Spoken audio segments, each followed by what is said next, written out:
Good morning, everyone. Welcome back to the channel. Capt.Collier here. If this is your first time tuning in, my name's Brandon. I fish here along the Alabama Gulf Coast for a variety of different species. Today we're solo out here on the blackjack again. I've only got a few hours to fish this morning, but we got out here pretty early. It's nice and pretty. A little bit of an overcast today, but I do like overcast days when it comes to fishing. We just pulled up to this spot right here. What you see behind me is a bunch of oyster cages where they raise oysters. There's several of them here along the coast, and these things just attract bait, which attract speckled trout, redfish, flounder, and whatnot. And we're gonna see if we can catch a few speckled trout first thing this morning. We are gonna be throwing Z-Man plastics today. I actually just caught a trout on this 5-inch jerk shad right here, and we're probably going to be throwing this for the rest of the day, especially when we go flounder fishing. We're going to go hit some rocks right after this, but we got to see if we can get on some trout first, y'all. So if y'all enjoy the video, give me a thumbs up. Let's catch some fish. So the rod I'm using today is a TFO tactical inshore. It's a 7-foot medium power fast action rod. I do like this thing right here. I think I actually won this in a tournament, so can't beat a free rod, and I do enjoy using it. And as I mentioned, we're going to be using this 5-inch jerk shad. This is in the Laguna shrimp color, 1/8 ounce eye strike jig head, 20-pound fluoro to 20-pound braid, and then a Shimano Vanford 2500. Let's get out here and see if we can catch us another trout. I normally don't fish these a lot because normally you kind of catch a lot of smaller trout, but you know, if you just want to get a line tight and catch some fish, who cares, you know?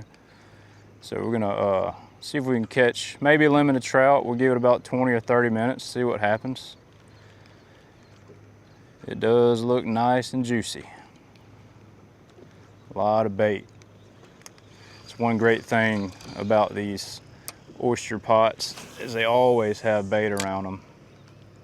I've caught sheep's head, redfish, triple tail, black drum, everything around these things. Oh my gosh, he just smoked it. Oh, it's a ladyfish, I think. Yep. Daggum, that is not what I was intending to catch.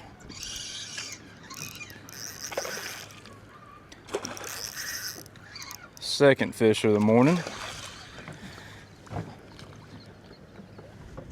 That's probably what's blowing up on those finger mullet up there. Just a little pro tip, y'all. If you can, leave the ladyfish outside of the boat, because every time they hit the boat, they will poop everywhere. And if you do, make sure their butthole is facing out, outwards.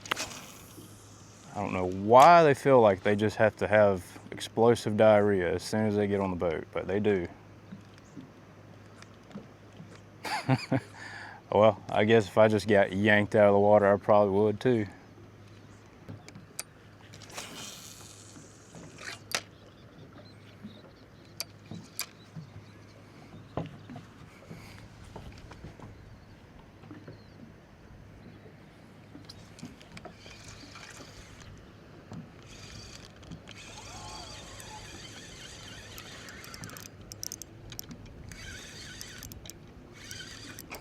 Well, I was trying to get a wind knot out of my line, and of course, a speckled trout hits it when I'm not even working it.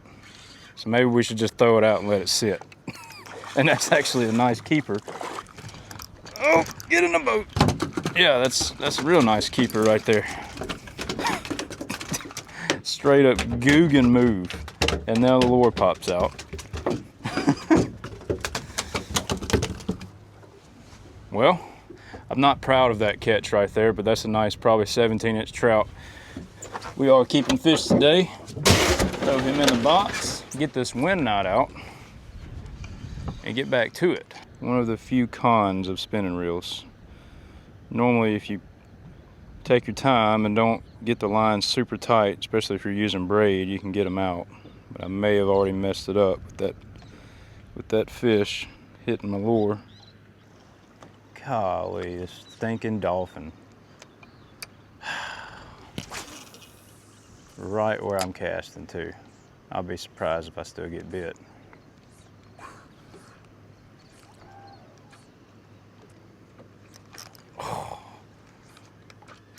Golly. There we go. Here comes Flipper.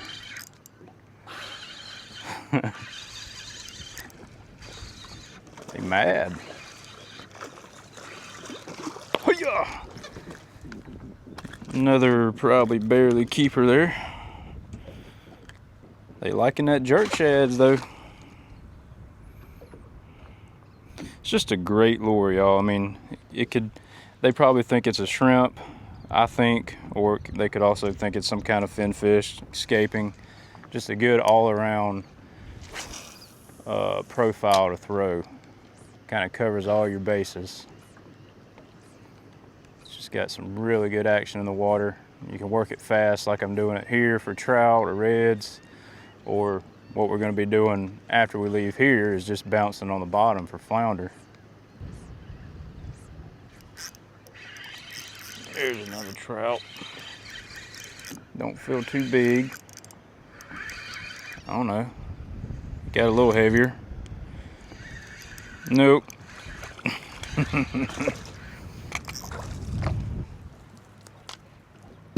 Well, they're here.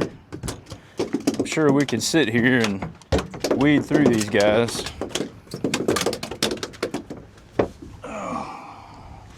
See if we can catch a few more before we head on.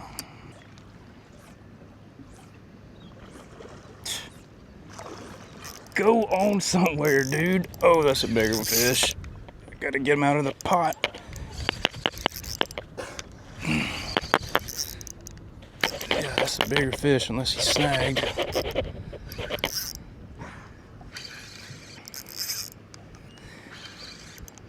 Yeah, he's got some weight to him. Yeah. We only had to go through 10 dinks to get him. Oh yeah, pretty fish. We'll net that guy.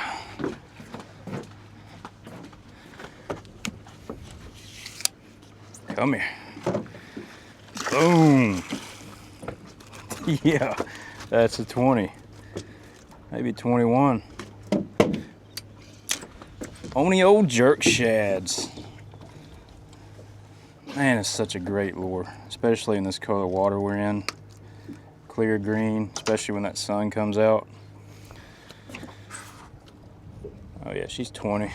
We'll throw her back. Thank you. All right, just got to our next spot. Ton of life right here. Love to see all these mullet and stuff up close to these rocks. When you get to a spot, water is beautiful. I think we're gonna catch some fish right here. So we are going to continue throwing the 5-inch Z-Man jerk shad. Still got that 1/8 ounce eye strike jig head on there. And we're just gonna work down these rocks. If we catch a fish, I'll drop the power poles down and we'll thoroughly work that area. But I'm gonna try and get as close as I can to these rocks. That way I can kind of throw parallel and cover that whole strike zone. We got him. Woo! He's making a run for the rocks. Look at that giant monster. Didn't even get him in the mouth. That's a good sign though. And that is a Gulf flounder. Do catch a lot of Gulfs along these rocks. Pretty sandy bottom. But we catch Southerns too, and that's what we're after. Or a keeper Gulf, but majority of the time they are undersized. I don't know why. We just don't really get a lot of big ones. I did swap to a 3/16 ounce jig head just to make sure I can keep hitting that bottom and kind of work this cadence that I'm working right now. Felt like I was having to work it too slow to hit the bottom every time. But just the pop and reel your slack in, pop, reel your slack in, and all that lure is doing is boop, boop, boop, just like that, hopping the bottom. You cover a lot of water this way.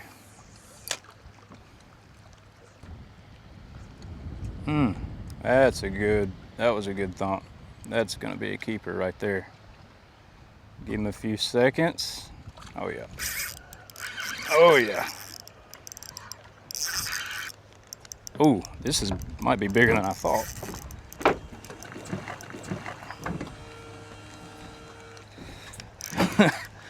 get the net.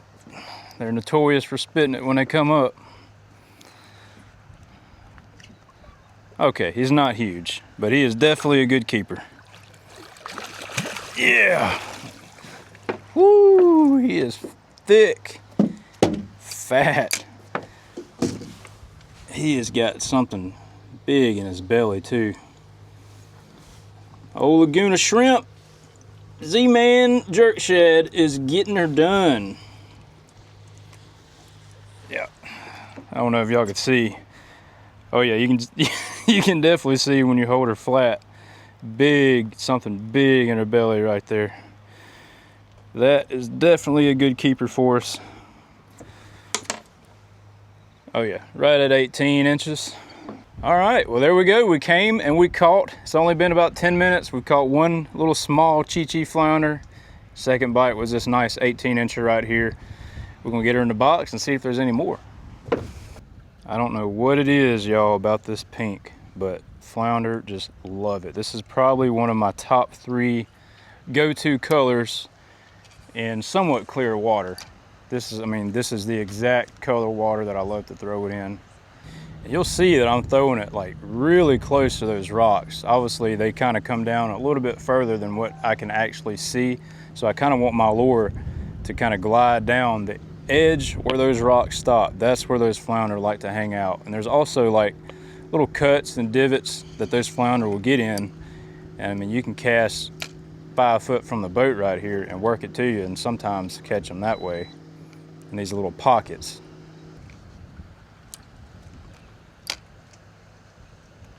Oh, no way. I threw it in one's mouth. That was cool. I was like, that looks like a good little pocket for one to be sitting. And wouldn't you know it, there's one sitting there. This one's probably a keeper, but he's kind of on the smaller side. We're looking for those 16, 17, 18-inch flounder. But that's what I mean, y'all. I mean, seriously, that was just a good little pocket. There's rocks here, rocks there, open spot. Just a good spot for one to be laying. Oh, we got us another one. We're gonna go ahead and put the poles down right here. Next cast. There's a small one. And it's a gulf.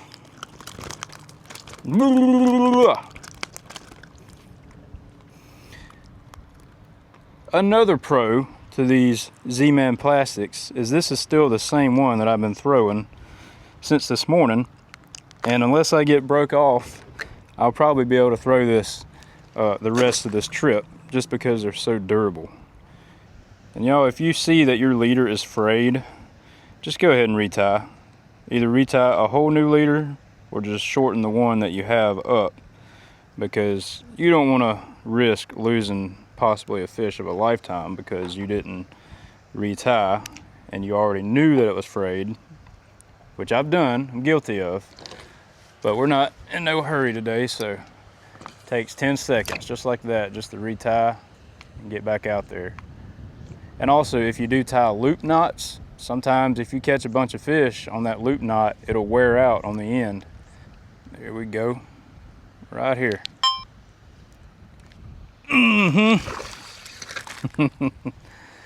He was sitting right under that rock right there, or she was, whatever this fish is. Another small one, definitely here. Y'all can see that I'm just making these short little casts. You don't really necessarily have to make super long casts. I'm really being accurate on where I'm casting. I can kind of see, I don't know if y'all can on the camera, but me using my polarized glasses, I can see all these juicy looking spots that I suspect one to be laying. And if you're just blindly casting way out in front of you, can't really see where you might be getting a bite or your best chance of getting a bite. There's another one. Oh, that one feels a little bit better. Nope. Another gulf. They chewing. Can't really help the size of them though. Sure is a pretty fish.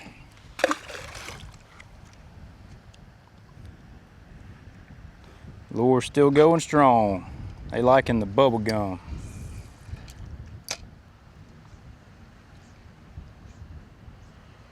Here's one.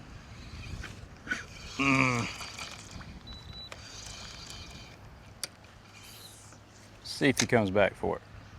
Might have been another small one. You'd be surprised at how small some of these flounder will try and eat a 5-inch bait. Look, he just came back for it.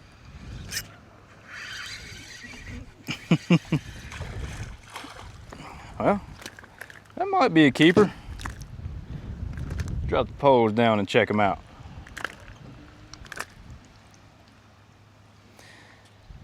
And like I always say, y'all, throw back out there. If you miss one, they are so aggressive, especially these gulfs right here. You can throw back out there and get them to eat again.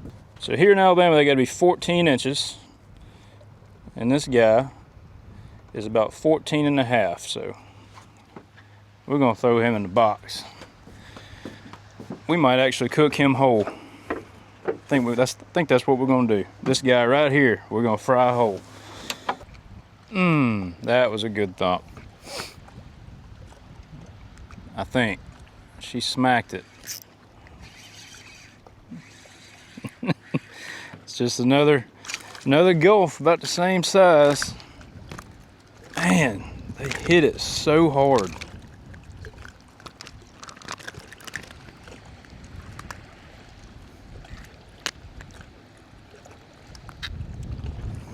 Bye-bye. Gotta kiss your fish for good luck. Don't forget that. And if you're working your lure and you're just getting small tap, tap, tap, tap, tap, tap, like little machine gun bites, just don't worry about those bites. Those are your croakers, your pinfish, just your fish you're not trying to catch. And that is a trout. Yeah, just keep working your lure, because sometimes when you get around these rocks, there's a lot of pinfish. And if you're not throwing a Z-Man plastic with that elastic material, they get beat up, tore up pretty quickly. Like your curly tails or paddle tails, a lot of times they'll bite them straight off. That's normally when I throw a straight tail or a split tail like I'm throwing right now. It's kind of why I chose this today. Coming up on a nice point right here. I call it a point. It doesn't look like much, but basically you got this long stretch of rocks, and then there's some rocks that stick out a little further than the rest. And normally those are good spots for them to be hanging out at, either on the back side or right on the point of the point. So I would expect us to possibly get a bite right there. Right about there. Good spot for one to be laying.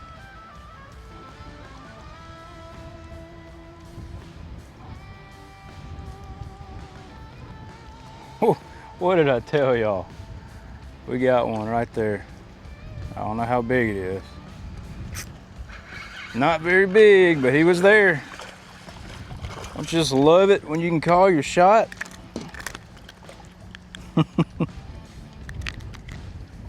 Another gulf. Let's see if there's two of them there. Just something as subtle as that right there just kind of creates a nice ambush point for them. All right, well, we're gonna go ahead and wrap this video up. Ended up catching two more here along these rocks on this next spot. Could not find any more keepers, but hey, we got tied on a bunch of flounder. We probably caught 15 or 20. I don't know if I put all of them in the video. Got on a few trout this morning, all throwing the Z-Man jerk shad. That's the 5-inch. I know I've said it multiple times, but this is a tried and true lure and several different colors. If y'all haven't already, y'all definitely want to consider having some of these in your tackle box. And this is the same lure that I threw all day. I mean, it's beat up and could probably be retired right now, but hey, it caught a lot of fish today. And if y'all are enjoying the flounder fishing content, y'all be sure to let me know down in the comment section below. I do enjoy flounder fishing. It's one of my favorite things to do. And if y'all enjoy it, I'm gonna keep doing it and posting it for y'all to see in the next coming video. So I hope y'all enjoyed the video. If you did, please give me a thumbs up. We'll catch y'all back out in the water next time.